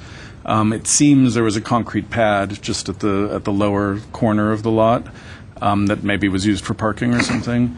And with permits, the owners put another two-car garage, a detached garage, on that concrete pad. So. Yeah, I think you could see the concrete parking area in that 1920s photo Okay. that you showed. Mm-hmm. I mean, it was far away, but you could, there you go. Yeah. So isn't that the driveway, concrete pad where the garage was placed? The garage is closer to the street, down in this area. Yeah. So that's hidden by that tree, so I can't really say. I don't know about the other photo.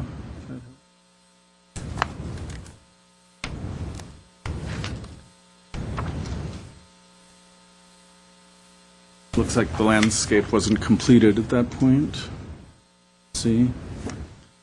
No, if they did any additional remodel, because it's a two-car garage, they would have. The house is over 3,500 square feet. They would have needed another garage. Over 3,500 square feet, they have to have three-car garage. That's why I think one of the reasons they built this the second two-car garage with permits in the bottom of the on the right side of the property, which is a really good feature because it blocks the pool and everything Right. else from the street, and it gives you more Protection. privacy as well, which is very nice. And that's definitely a possibility. Until we see the record, we can't say for sure that the garage was added at the city's code-required addition, or if it was a choice on the owner's part. So. All the windows, aside from the addition, all the windows are original? All original. The sash and Everything's the- original. All the wrought iron, the floors, the ceiling, the roof, all the crystal doorknobs, everything. And that kitchen bay window, was it added by you or previous It was owner? just it was like this. It was at an angle, and it was just straightened. But it was done by Yes. okay. Yes. Did you go inside? Did you? Well, I did go inside. Yeah, I saw your husband. I met your husband. I went over there and went to the second floor, that porch area Great. as well. Beautiful view. Beautiful view. Very nice. Yeah. Very nice view. Yeah, that's the best part of the house as far as the view goes because there's nothing around it. So Which is why he recreated the windows and everything, so it becomes more useful. And as he says, it is the best room in the house now. Are there any other questions for the owner? None. Thank you very much. Thank you for consideration. Thank you. So we'll close the public session. Commissioner comments?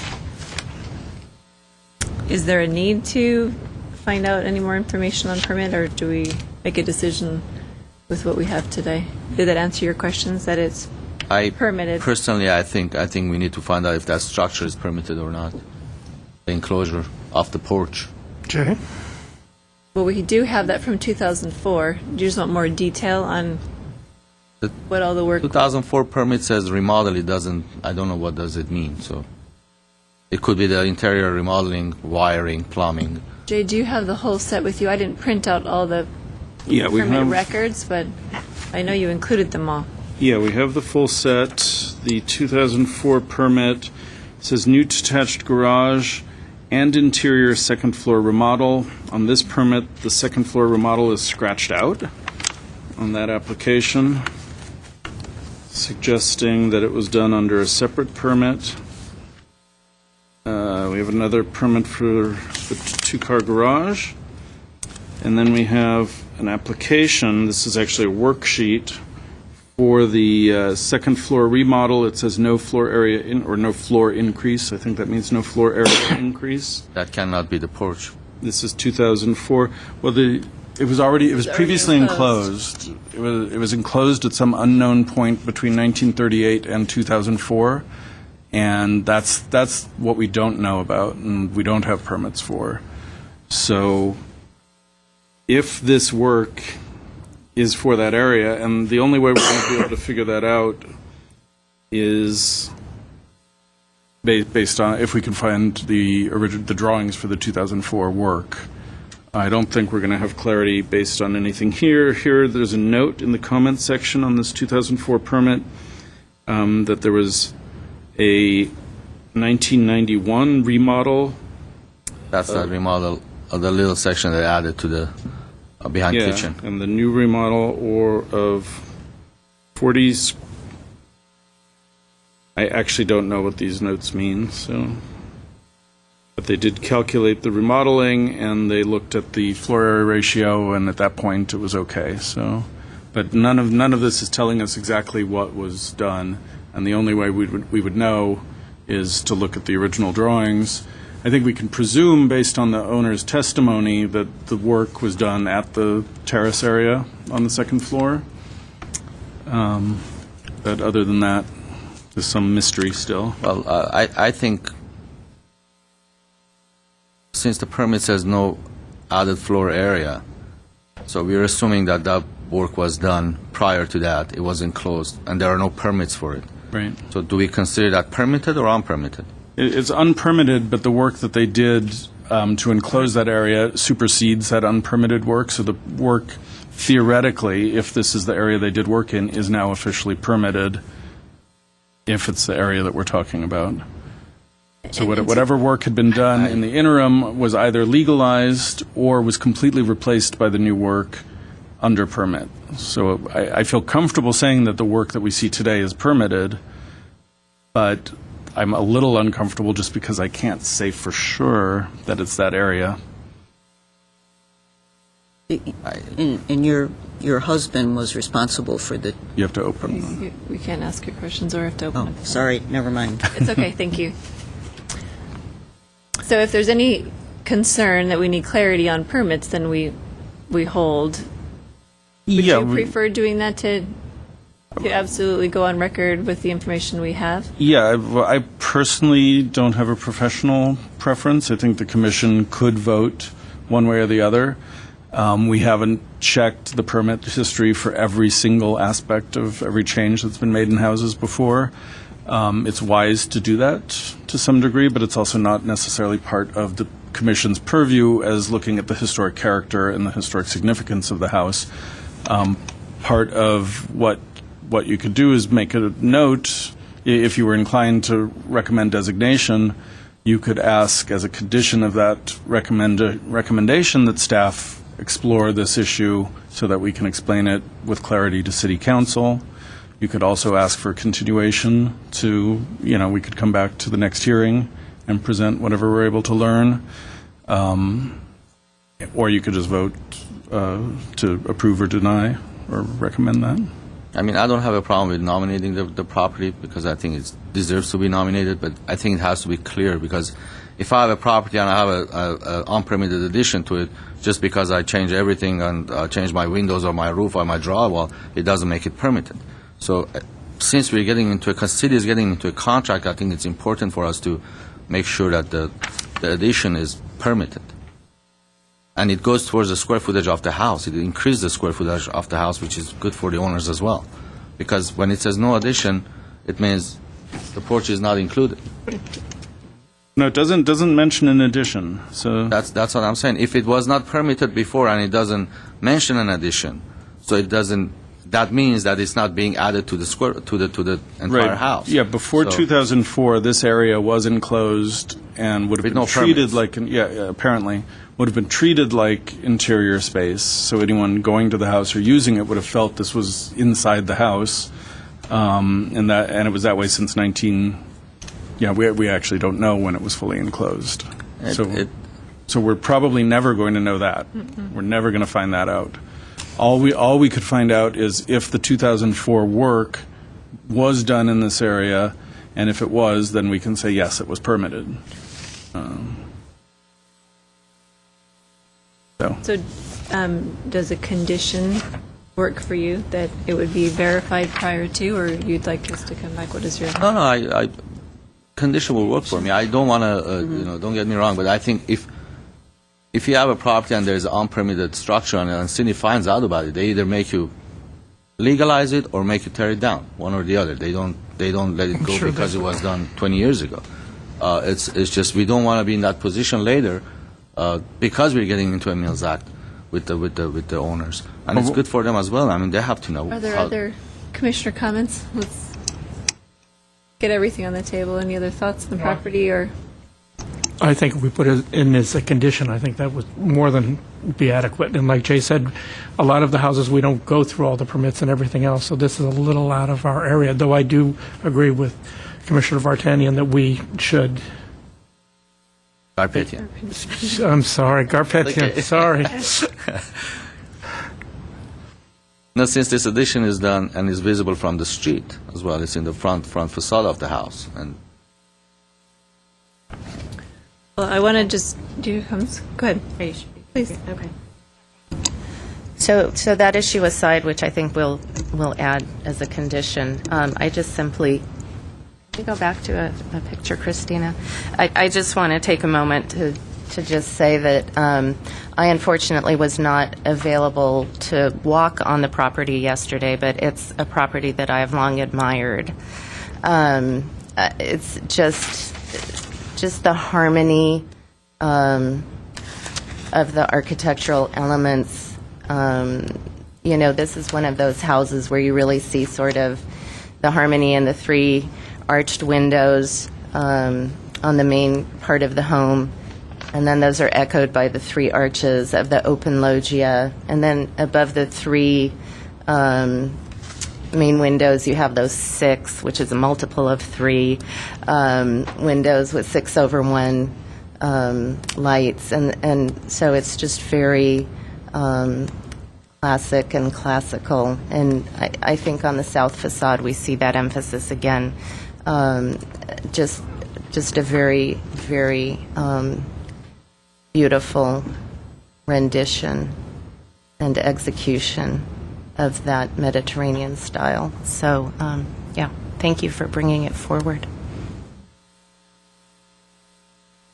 I concur with those comments, and I had a couple other ideas I wanted to run by the commissioners. On the addition to the north side, the small, I think, little laundry room addition where it was kind of a flat roof, can you go back to that picture, please?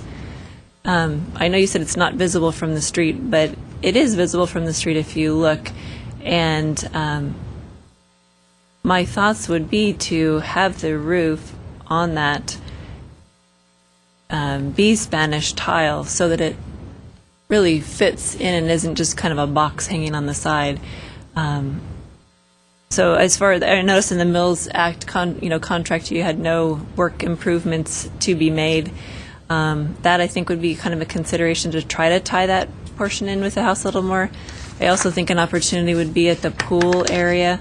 I noticed that there's stucco on many of the walls near the pool area, but then the kind of retaining wall and wall by the stairs is kind of just left that raw concrete block, and I think it's kind of a missed opportunity, especially for a house this special. And I would just kind of recommend that those items be considered, or if my commissioners think that those should be in the Mills Act plan.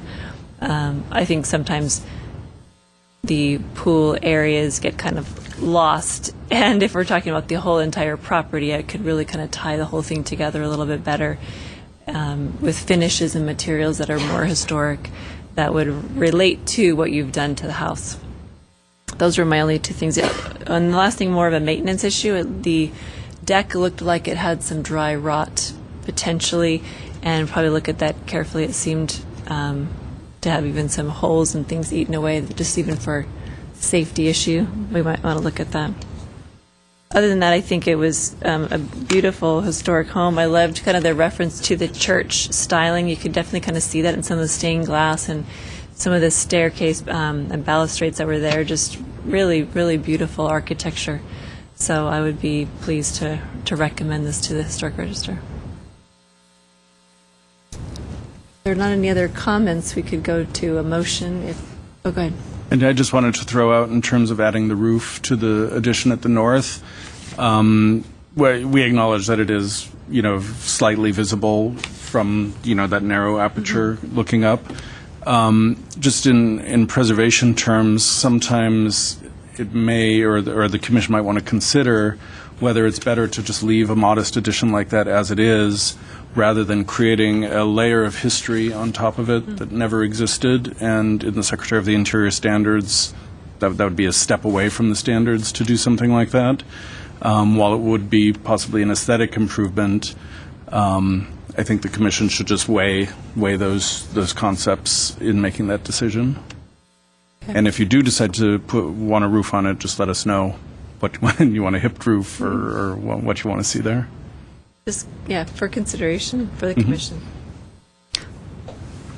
I have a question for Jay. Is that okay? Yeah. On your suggestion about enhancing the pool area, would that, if the owners went ahead with something like that, that would go through your office, right? Yeah. Mm-hmm. And in fact, stucco is not an approved finish for retaining walls, but because it's requested by the commission, we can kind of sneak past that. So assuming those are retaining walls. What was the original finish of the house? It was flat Stucco, yeah. The stucco that's on the house right now is a very fine plaster finish. Right. Probably a finer finish than what would have been there. I think there would have been more irregularity in the surface originally, but because it's a good smooth surface, we felt it came really close enough to the original. So.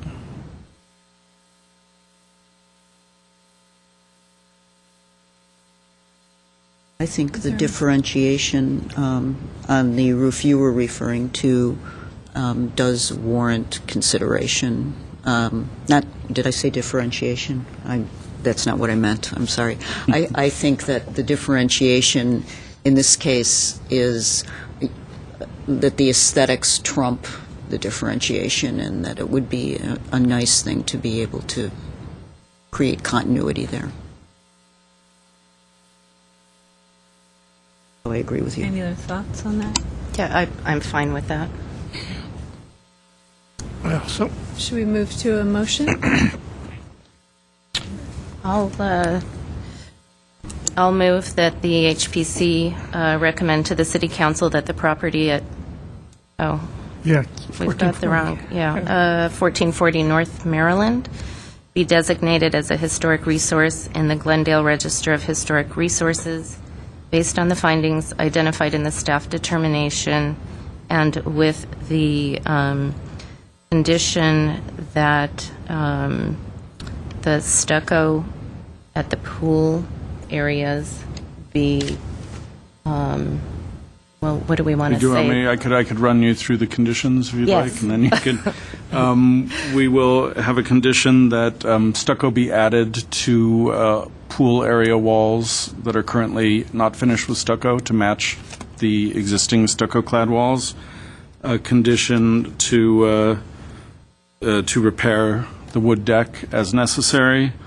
A condition to put a hipped roof or a Spanish tile-clad roof that staff will determine the appropriate design on the small addition on the north side of the property, and a condition that before this this nomination is brought to City Council. Staff will research the permit history for the second floor remodeling work, and if we find that all work was permitted and was accepted by the city, we'll move it forward to council. If we find for some reason that the work was not permitted, we reserve the right to bring it back to Preservation Commission for further information and reconsideration. Perfect. Excellent. Is there a second? I second. Roll call, please. Commissioner Vartanian? Yes. Commissioner Morgan? Yes. Commissioner Vidor? Yes. Commissioner Garpetian? Yes. Madam Chair Shire? Yes. You. Motion passes 5-0. Thank you. Congratulations. Congratulations. He's busy now. Okay, next on, I know. on the agenda. Shutting down traffic. They already shut it down. Thank you. Okay, next item is 8A, which is Planning Division updates, and this is a review of the new online map of Glendale registered properties. Yeah, while I'm setting that up, Alan Loomis has an update he'd like to present. Do you want me to find a visual for that?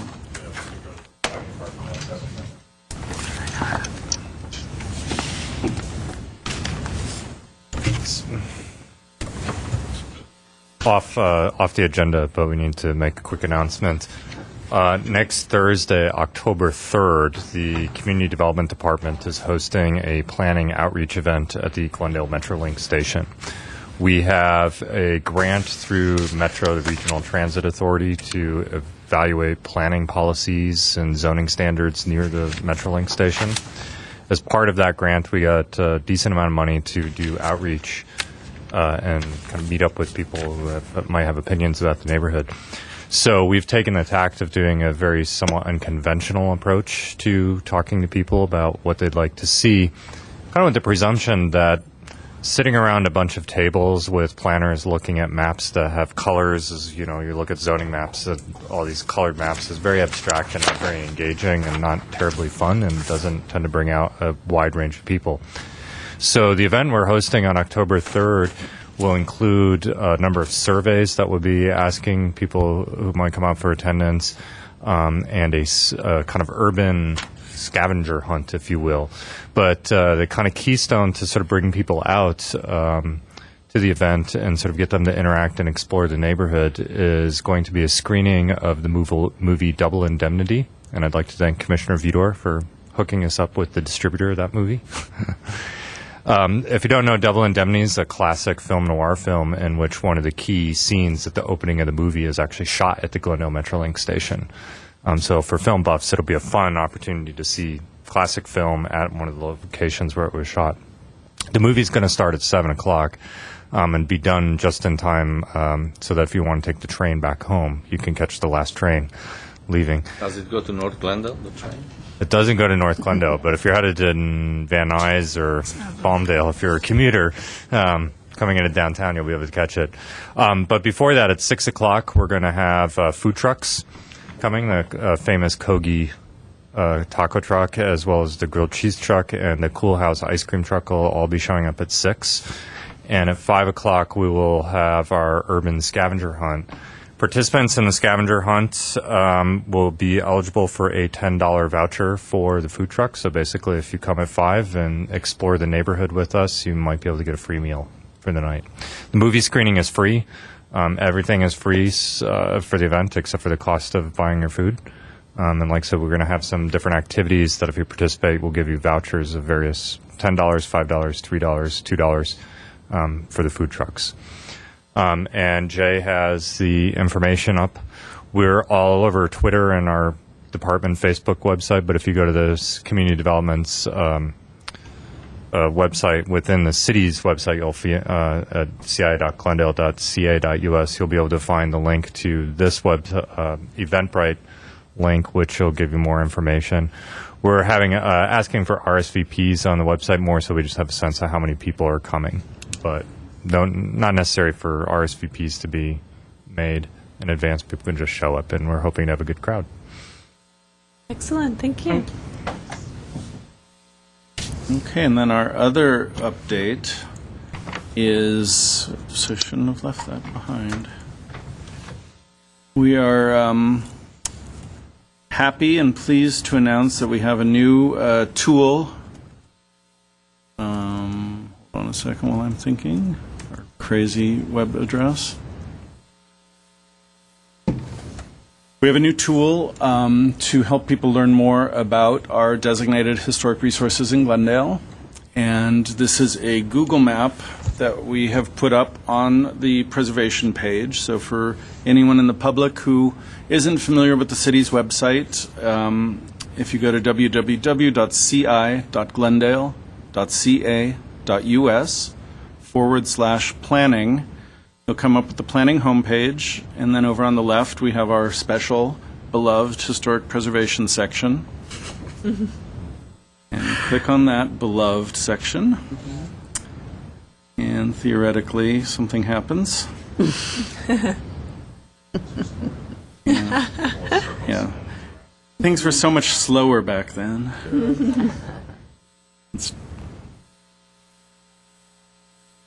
Yes.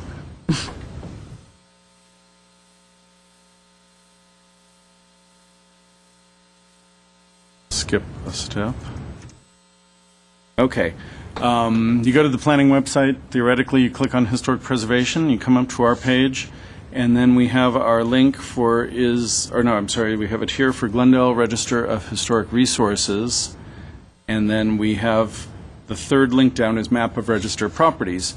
So I want to give a big shout out to Ramon Guerrero, who's with us today in the audience, who has been an intern working with the Urban Design Studio over the summer. And he loved working with us so much, I hope I can say, that he's staying on kind of in a volunteer capacity for some time. And he put this Google map together, and it's really a wonderful resource. It is currently up to date with all 99 of our Glendale Register properties, and it's interactive enough so you can start looking into different parts of the city and see what you want to learn about. So here we have a swarm of blue arrows. Ramon is working on a very special new arrow that's going to make our website distinctive and completely unlike any other Google map. So we'll debut that sometime in the future. But let's just randomly see what we've got here. So you can skim over the city in the satellite view, go to the neighborhood you're interested in. You click on one of these arrows. Oops.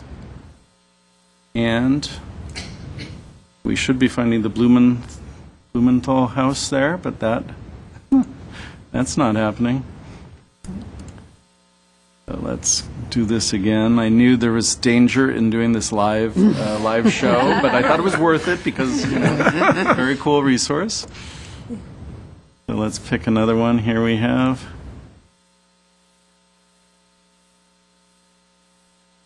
It's not showing up on this computer.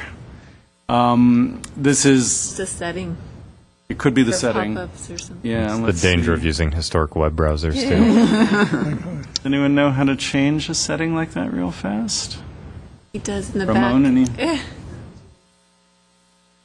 Gonna come up and help us?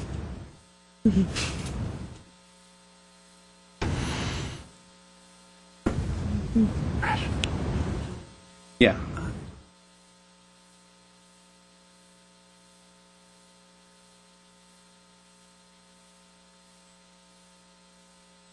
Okay. So I have to go back once again. Okay. We've got it. When you see, do you want to view only the web page content that was delivered securely? Let's get unsafe. Say no. Be daring. Just say no. Close it. We're risk Okay. takers. Thank you. And then we'll have our tags come back up. And randomly pick one. Oh, there we go. Oh, look at it. Very good. So what we have now is a picture of each of our 99 designated properties, a little blurb with information. What we're going to have is a link to the survey page. Christina Park put together, and I think Eileen helped put together survey pages for all of our Glendale Register properties. So we'll be able to link to that survey page, which gives a history of the property. And ultimately, we're going to link to more Flickr photos. So we have multiple photos for most of our properties. So between this kind of basic page, this link that comes up, and let's just look at another random one and see what happens. Oh, look at this. Grand Central Air Terminal, one of our favorite buildings, currently under restoration. This site we have tons of photos for, so ultimately this is going to become a growing archive of information about Glendale properties. The next step after we get our pointers kind of unique and Glendaleized, we're going to put historic districts on here. We'll have links to the staff reports for historic districts so people get more information about them. And it's very easy to keep this updated, so it's hopefully not one of these things that we put up and then it becomes a dead thing. The idea is that we're going to keep this alive. Our Flickr account is growing. We have all of our properties on Flickr right now. We'll add more photos as we go on. So between Ramon and Christina and Alan and Eileen, we're moving into the modern world with this. So we just wanted to debut that. So Congratulations. Thank you. Thank you. Ramon. Nice going. Yeah. Very nice. Excellent. That'll be Beautiful. great for the public. Great job. Thank you. That's it. All right, then we'll